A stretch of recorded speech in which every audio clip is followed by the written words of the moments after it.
Welcome back, job seekers. Today I want to talk to you very quickly about your skills and how to write them. Now, when you're doing a resume for production, I don't like to see them under the jobs.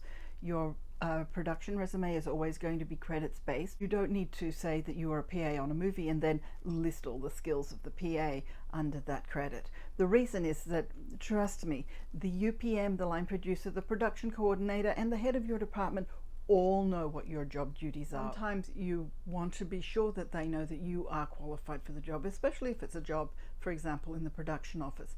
What I like to do is put the skills under the summary. I will put the computer skills, for example, Microsoft Office Suite, movie budgeting or scheduling, Final Cut Pro, any of these like computer-based type of skills, I will put them in the summary. I like to go ahead and use word for word however they are expressed in a job listing. If it's a job listing, for example, if it says MS Office Suite, I put MS Office Suite.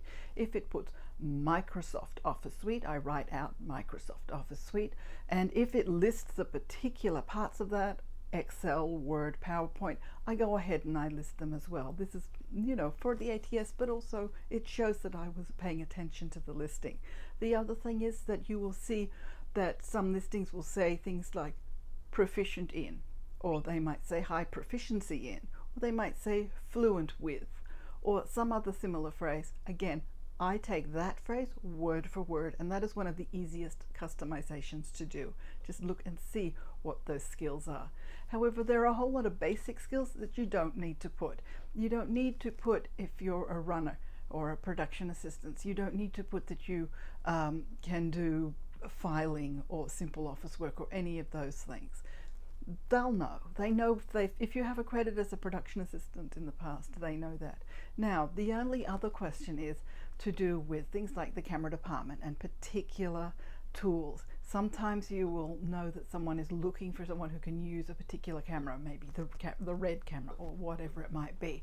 And those equipment that you're familiar with, again, you want to list those in the summary rather than under each individual credit. That's where to put those skills. But be careful that you don't have a lengthy list of equipment that is all old-fashioned and not the latest thing.